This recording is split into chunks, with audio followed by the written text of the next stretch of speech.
I am recording this video on Christmas Day, and as you can see, I could go outside of Montreal now. I am in the mountains away from anywhere. I don't even have a network signal for my phone, and there is no, I cannot use my phone or internet, nothing. I am really outside, out in the mountains, and I am enjoying this day with my family. And when I'm talking about Christmas, the people asks me, but isn't it that a pagan feast at the origins?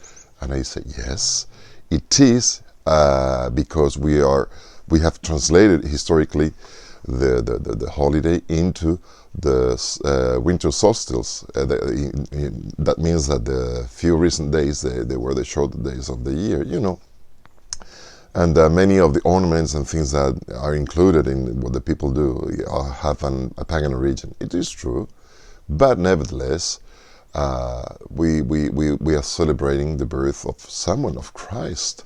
It is true that Jesus probably was born in the month of September, October, or maybe in March or April, but I don't think it was March or April because the people is busy with the workers on the field. So probably it was in the autumn, at the fall. But I don't care about when. The point is that we are celebrating the birth of someone, and we are celebrating the birth of a baby miracle, a miracle baby. And when we talk about a miracle baby, I'm not talking about only the virgin birth of Jesus. What I'm talking is, listen to that story. Do you know what's the meaning of a miracle baby nowadays in the present? Normally it starts with a couple, of family that has a child, and that child has a serious disease that will probably end on death. And after many ways of trying to find a solution, a treatment to that baby or to that child, the doctors finally they find one solution. We need someone who is compatible with this person, with this boy, girl, in order to have some tissue and to do some transplant of whatever it is they need in order to save the life of that boy or of that girl, of that child, sorry. And when they finally go to that point, then they suggest to the couple to have another baby at the measure, in order to know exactly what kind of embryo they need. And so it's a long process. It's a long way in order to take lots of. It requires a lot of research. It needs a lot of decision making, and it needs a lot of science, and it needs a lot of planification.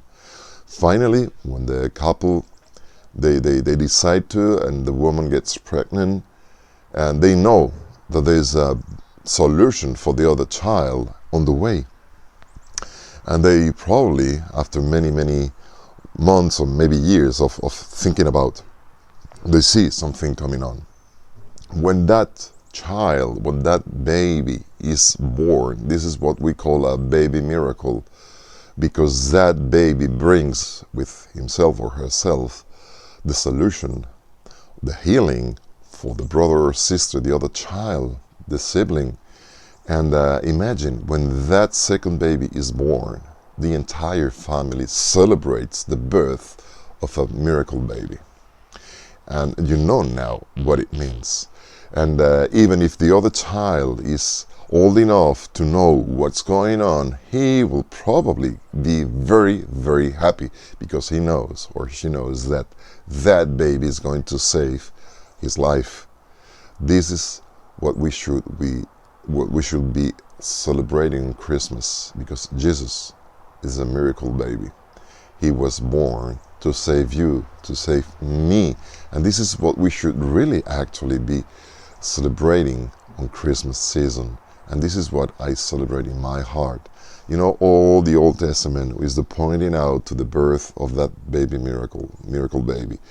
All the prophecies is like all this process that is pointing to the birth of that baby. And Christmas Day, it's the moment when we celebrate the birth of a child who's going to save all his siblings, the entire humanity. Yes, we have a big problem.